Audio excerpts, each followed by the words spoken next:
ये फिर से फ्रेश वोटर लिस्ट ये जो है बनाएंगे केवल मात्र 25 दिनों के अंदर। ये इम्पॉसिबल है। 8 करोड़ लोगों का आप डोर टू डोर कैसे जाओगे? ये पूरी तरीके से साजिश है।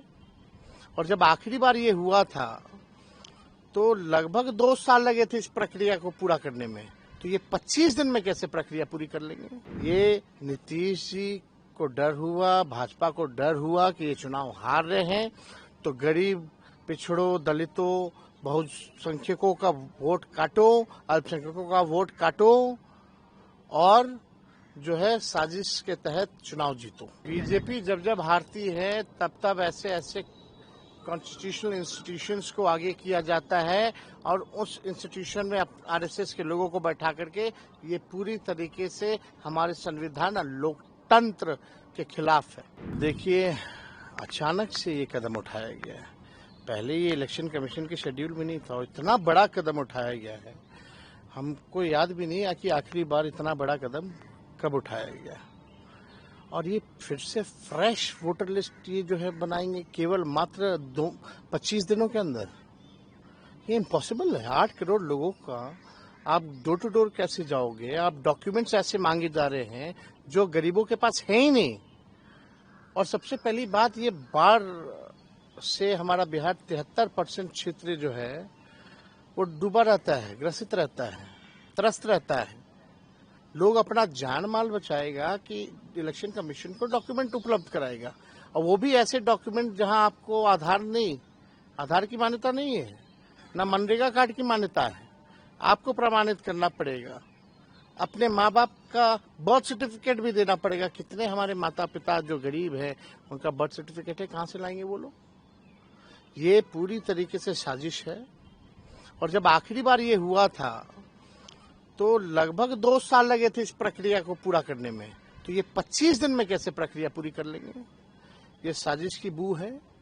ये नीतीश जी को डर हुआ, भाजपा को डर हुआ कि ये चुनाव हार रहे हैं तो गरीब, पिछड़ों, दलितों, बहुसंख्यकों का वोट काटो, अल्पसंख्यकों का वोट काटो और जो है साजिश के तहत चुनाव जीतो।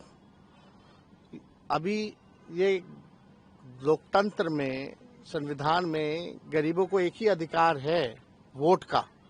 वो भी वोट का अधिकार ये छीनना चाहते हैं। वोट का राज मतलब छोट का राज, ये अधिकार को ये लोग छीनना चाहते हैं। अभी वोट का अधिकार, वोटिंग का राइट छीनेंगे, बाद में पेंशन छीनेंगे, उसके बाद में राशन छीनेंगे। ये लोगों का एजेंडा साफ दिखाता है कि बड़ी साजिश है, बू आ रही है। और ये नीतीश कुमार जी और मोदी जी मिलकर के गरीबों का काट रहे हैं वोटर लिस्ट से नाम। ये अन्याय है, इस अन्याय को हम लोग सहने वाले नहीं है। महाराष्ट्र में भी देखा गया था, आप विपक्ष ने उठाया था सवाल कि ये जो इलेक्शन कमीशन है वो जो वोटर लिस्ट बनता है उसमें खेला हुआ था। बहुत गरीब ऐसे हैं जिनका आधार कार्ड भी नहीं बना हुआ है, लेकिन आधार कार्ड भी इसमें मान्यता में नहीं है।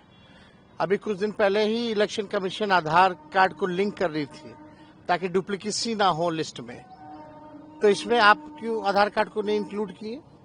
पहला सवाल।